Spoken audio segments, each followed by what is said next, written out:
Hello everyone. सो पिछले video में हमने देखा था मैट्रिक्स। उसमें हमने देखा था कि मैट्रिक्स क्या होता है, उसमें क्या कंटेंट प्रेजेंट होते हैं। उसको हमने टोटल 6 पॉइंट में कंप्लीट किया था। ठीक है, तो आज हम पढ़ेंगे अबाउट एलिमेंट्री पार्टिकल्स और F1 पार्टिकल्स। इस टॉपिक को हम टोटल 12 पॉइंट्स में कंप्लीट करेंगे। ठीक है, तो चलते हैं हमारे फर्स्ट पॉइंट की तरफ। हमारा जो फर्स्ट पॉइंट है वो है on the inner membrane number of Stark particles are present called as elementary particles, F1 particles or oxysomes or subunit of Fernandez of Moron और इलेक्ट्रॉन ट्रांसपोर्ट पार्टिकल्स। ये सभी जो है ये इसके अल्टरनेट नेम्स हैं। और ये जो एलिमेंट्री पार्टिकल है वो कहाँ प्रेजेंट है, वो है माइटोकॉन्ड्रिया के इनर मेम्ब्रेन पे प्रेजेंट है। ठीक है, और इसके जो अल्टरनेट नेम्स है जैसे एलिमेंट्री पार्टिकल्स और F1 पार्टिकल्स और ऑक्सीजोम्स और सब unit of Fernandez of Moran, ये बहुत रेयरली नाम आता है। ये नाम आपको मोस्टली कहीं नहीं मिलेगा। ठीक है, और जो इसके बाद है एलिमेंट्री ट्रांसपोर्ट पार्टिकल्स, ये आपको हर जगह सुनने को मिलेगा। चैप्टर में आगे इसका बहुत काम है। ठीक है, तो ये था हमारा फर्स्ट पॉइंट। तो हमारा सेकंड पॉइंट जो है वो है F1 particle are hollow cylinder. ठीक है, F1 पार्टिकल कैसे है, ये हॉलो सिलेंडर है जो 60 एंगस्ट्रॉम की उनकी लेंथ होती है, 60 एंगस्ट्रॉम की उनकी लेंथ होती है। ठीक है, तो ये हमारा सेकंड पॉइंट। थर्ड पॉइंट की तरफ चलते हैं। 60 angstrom wide with a central hole 20 angstrom in diameter. ये लेंथ में भी 60 एंगस्ट्रॉम होती है और विड्थ भी उनकी 60 एंगस्ट्रॉम ही होती है। और इनमें एक सेंट्रल होल होता है जो 20 एंगस्ट्रॉम इतना वाइड होता है। ठीक है, तो उसके बाद हमारा फोर्थ पॉइंट जो है F1 particle consist of 3 parts. अब ये जो F1 पार्टिकल्स होते हैं इनके 3 पार्ट होते हैं टोटल। ठीक है, जिनमें से पहला पार्ट होता है बेस। ठीक है, पहला पार्ट क्या है, बेस। दूसरा पार्ट क्या है, स्टॉक। और तीसरा पार्ट है हेड। ठीक है, तो ये था हमारा फोर्थ पॉइंट। सो फोर्थ पॉइंट में हमने देखा है कि उसके 3 पार्ट होते हैं F1 पार्टिकल्स के, जो होते हैं बेस, स्टॉल एंड हेड। ठीक है, उसके बाद हम हमारा फिफ्थ पॉइंट देखते हैं। They project into matrix and contain electron acceptor. ठीक है, जैसे enzyme, coenzyme required for ATP synthesis during ETS. ये क्या करते हैं, मैट्रिक्स के अंदर ये प्रोजेक्टेड होते हैं जो कंटेन करते हैं electron acceptor, enzymes, coenzymes required for ATP synthesis during ETS. ETS के वक्त जो एटीपी सिंथेसिस होता है उसके लिए नेसेसरी जो एंजाइम और कोएंजाइम होते हैं वो उनके पास होते हैं। किनके पास, F1 पार्टिकल के पास। फिर हमारा अगला पॉइंट जो है वो है each arranged at the interval. ठीक है, each arrange at the interval, ये 100 एंगस्ट्रॉम के इंटरवल पे अरेंज होते हैं। मतलब इनमें जो गैप होती है वो 100 एंगस्ट्रॉम की होती है। पहला अगर यहाँ है तो दूसरा 100 एंगस्ट्रॉम के बाद ही होगा, तो ये इसको इंटरवल बोला गया है।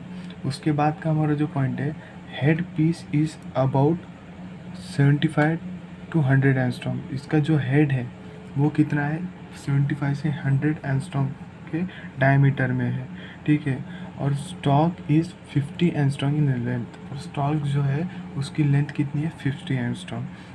हेड कितना था हमारा, वो था 75 से लेकर 100 एंगस्ट्रॉम तक डायमीटर में।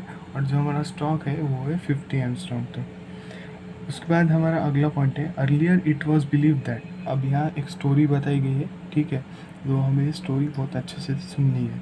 Earlier it was believe that सभी particles contain all enzyme for electron transport and oxidative phosphorylation.